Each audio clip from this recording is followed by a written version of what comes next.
In today's brief, we'll talk about Russian saboteurs and an awful lot of Bavovna in the temporarily occupied territories.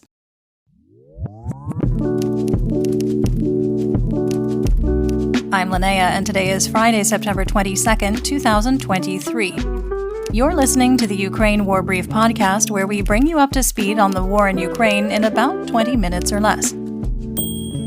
Let's get started with the news in Ukraine from the front.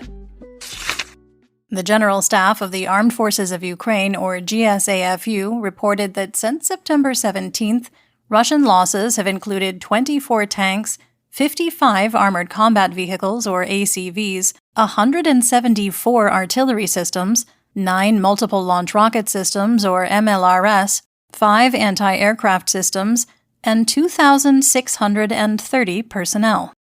If we break that down, it averages out to roughly 5 tanks, 11 ACVs, 35 artillery systems, 2 MLRS, an anti-aircraft system, and 526 personnel lost each day.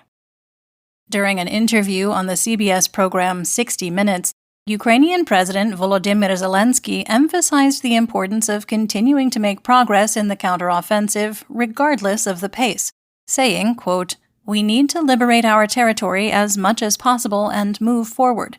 Even if it's less than half a mile, we must do it. We mustn't give Putin a break. It's a difficult situation, I will be completely honest with you. We have the initiative, this is a plus. We stopped the Russian offensive and we moved into a counteroffensive. But despite that, it's not very fast. It's important that we are moving forward every day and liberating territory." End quote.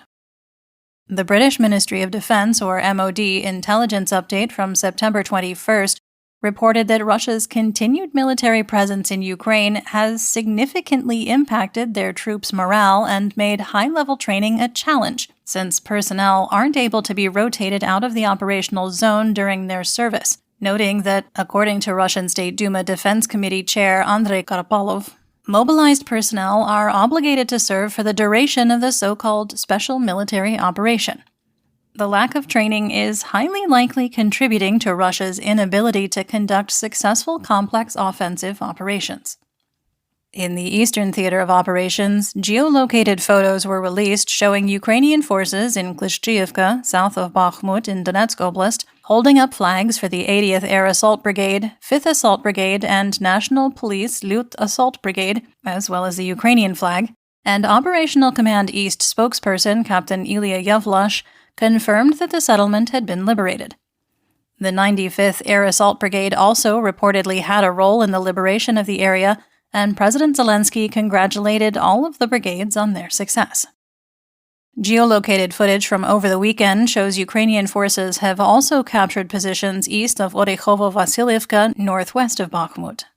Captain Yewleea noted that the liberation of Klishchiivka and areas north of Bakhmut enable the development of upcoming offensive operations and the establishment of fire control over the logistics routes, called GLOCs, or ground lines of communication, along the T-513 Bakhmut-Horlivka highway, through which Russian forces supply their positions in Bakhmut. Yewleea also reported that battles are now ongoing near the railway track, but it is a powerful defensive position for Russian forces.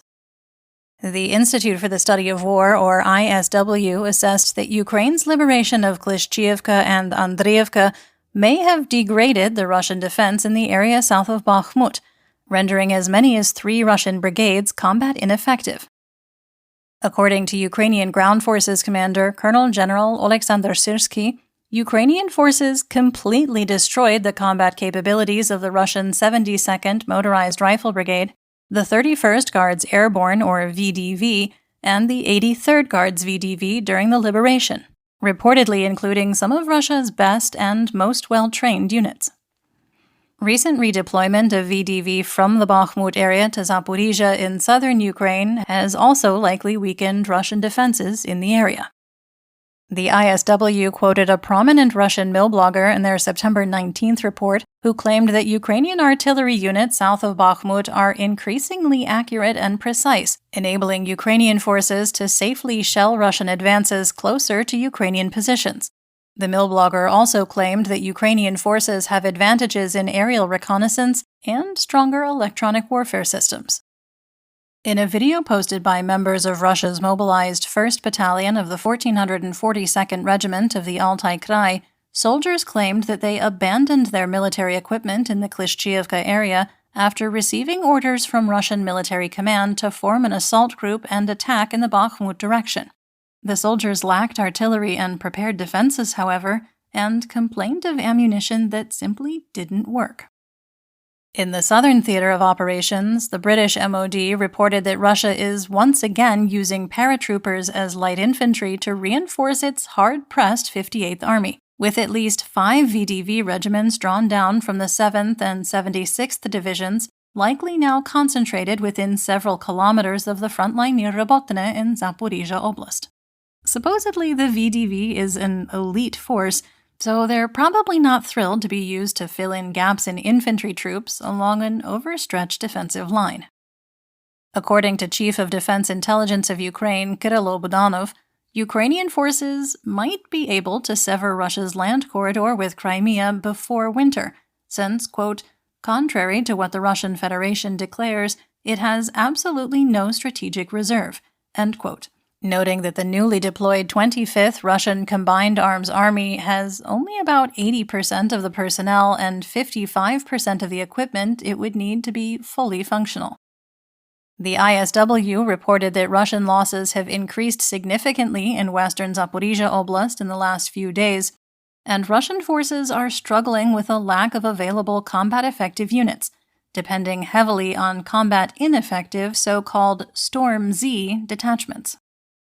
Ukrainian forces have been widening the breach in Russian defensive lines near Verbove and are now confirmed to be operating heavy equipment, namely Stryker and Marder infantry fighting vehicles, or IFVs, beyond the anti-vehicle ditch and Dragon's Teeth. The ISW posits they could be preparing for a new push in the Tokmak direction. In the Black Sea, the first cargo ship with Ukrainian grain, Palau-flagged Resilient Africa, left the Black Sea port of Chornomorsk loaded with 3,000 metric tons of wheat on September 19th, reaching the Turkish Bosporus Strait on Thursday, successfully skirting Russia's de facto blockade. The crew of a different cargo ship, Sima, had to be evacuated from an area of the Black Sea off the coast of Romania near the Ukrainian border due to an explosion. While the cause of the explosion hasn't been confirmed, the crew reported they believed the ship had hit a mine. In the temporarily occupied territories, there is an awful lot of Bavovna this week. Quick sidebar for those of you who are unfamiliar with Bavovna. When Russian media reported on an explosion in Russian-controlled areas early on in the full-scale invasion, they, for whatever reason, referred to it as chlopok, or a bang. Chlopok also means cotton, however, so Ukrainians began referring to explosions in Russia and Russian-controlled areas as cotton, or Bavovna in Ukrainian. The Bavovna motif is all over Ukraine, whether in bouquets of cotton in store windows, Bavovna pins and patches, even tattoos. And yes, we do have Bavovna merch in our shop. We'll link to it in the description. There were reports of Bavovna in Sevastopol in occupied Crimea on September 17th, in the area near where radioelectric signals intelligence or air defense units are located.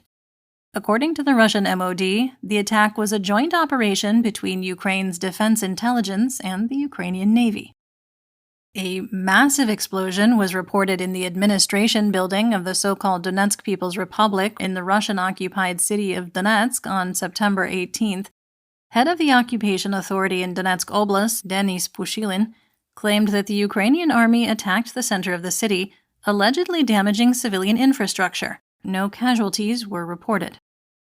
Legitimate and exiled mayor of Melitopol, Ivan Fedorov, reported that multiple explosions were heard in the occupied city in Zaporizhia Oblast on the morning of September 19th, and the Department of Strategic Communications of the Commander-in-Chief of Ukraine's Armed Forces, or Stratcom, announced that Ukrainian forces launched an attack on the Russian occupation administration in Melitopol.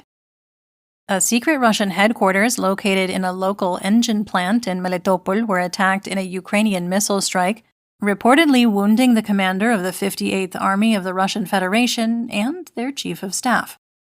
Stratcom also reported a successful attack on the Russian Black Sea Fleet's communications center near Sevastopol in Crimea on September 20th, with satellite imagery showing half of the building had been destroyed.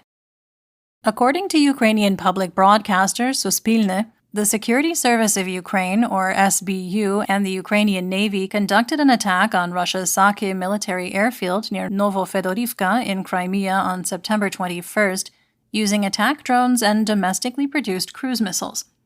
According to local sources, there were at least a dozen combat aircraft, both Su-24 and Su-30, at the airfield at the time of the attack, as well as the Pantsir air defense system and a training base for operators of the Iranian-made Mujahir drones. An SBU source reported, quote, "The strikes hit the targets and caused serious damage to the occupiers' equipment. Drones were used to hit the enemy, which overloaded Russian air defenses, and then Neptune missiles were launched." End quote. Several waves of drone attacks were launched at occupied Crimea throughout the day on the 21st, with Bavovna also reported in Yevpatoria, Simferopol, and other settlements. According to Russian officials, 19 drones were intercepted. If you're enjoying the episode, please rate us and leave a review on whatever podcast platform you're listening on. If you have any questions, comments, or concerns, please feel free to reach out to us via email at social@borlingon.media. That's BORLINGON.media. On the home front, Russian missile and drone attacks killed 3 civilians and wounded 11 in Lviv, Dnipropetrovsk, Kherson, and Donetsk oblasts on September 18th. The attacks on Lviv hit industrial warehouses in the city, completely destroying a warehouse full of humanitarian aid. Russian forces launched a Grom E-1 hybrid missile glide bomb at Kupiansk in Kharkiv Oblast on September 19th, killing 8 people, according to head of the regional police's investigative department, Serhiy Bolvinov. The attack reportedly targeted volunteers helping evacuate civilians from the city.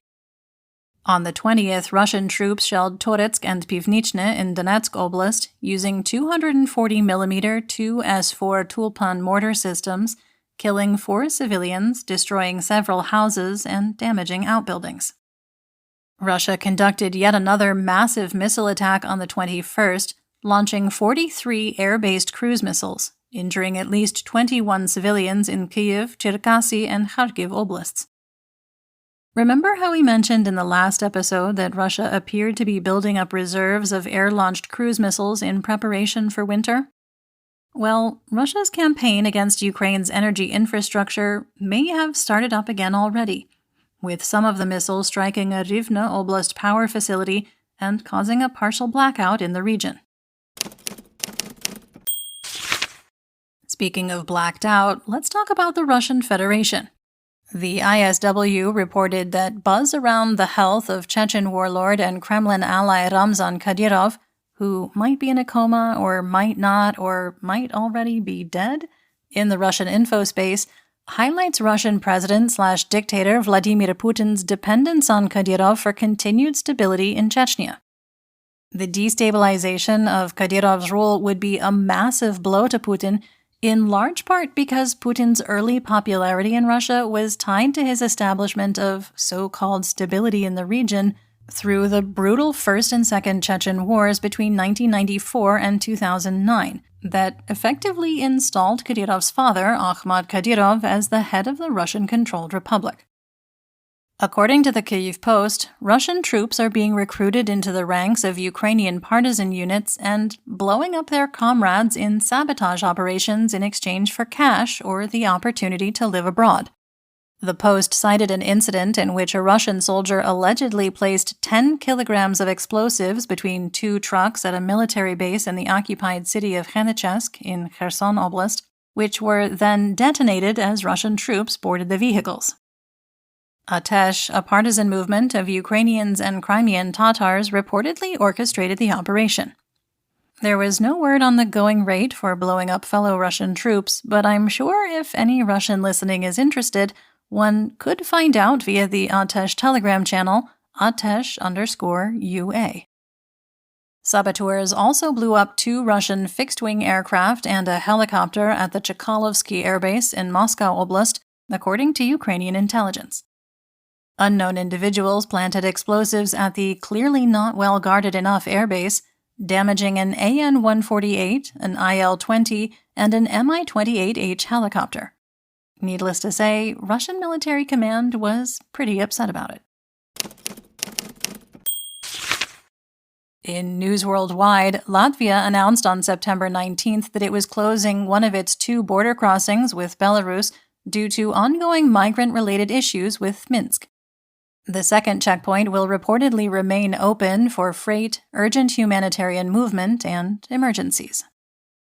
In a speech at the United Nations General Assembly on the 19th, United States President Joe Biden appealed to world leaders to stand with Ukraine against Russian aggression, asserting that no nation wants to end the war more than Ukraine, saying that, quote, "Russia alone bears responsibility for this war.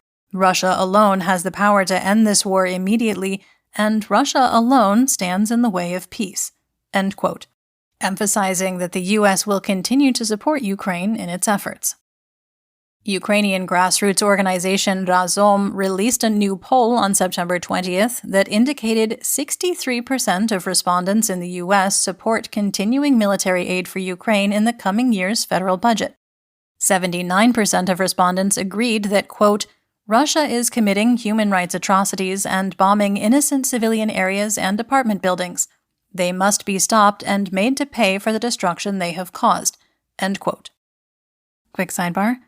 Who are the 16% of respondents who agree with all that but don't support U.S. military aid that could, quite realistically, help stop Russia and make them pay? Finland and Poland joined the Baltic states, Latvia, Lithuania, and Estonia, in banning the entry and use of Russian-registered passenger vehicles within their territory. And just yesterday, Norway also instituted restrictions on vehicles registered in Russia. During his visit to the UN Security Council this week, Ukrainian President Zelensky called for key reforms, saying, quote, "The use of the veto is what needs reformed. Bringing back the power of the UN Charter is important. The veto should not serve as a weapon for those obsessed with hatred and war," end quote. Zelensky also stated that there is a need to create effective mechanisms for preventing illegal aggression through early response to actions violating states' territorial integrity and sovereignty. Let's talk military tech. According to French defense news site Intelligence Online, plans to deliver the French Mirage 2000 fighter plane to Ukraine are now taking shape after months of discussions. Some assessment: the Dassault Mirage 2000 is a very capable aircraft, broadly similar both in role and capabilities to the American F-16, especially in the improved Mirage 2005, which has the capability of engaging multiple targets at once. France has a number of these aircraft in storage as a reserve, as they've been replaced in service by their newest fighter, the Dassault Rafale. These Mirages would still be in serviceable condition, and this availability is the main advantage of the Mirage 2000 over the more modern JAS-39 Gripen, for example. With modifications, the Mirage 2000 also has the capability to conduct short landings, and wouldn't be limited to operating only from military air bases like F-16s would.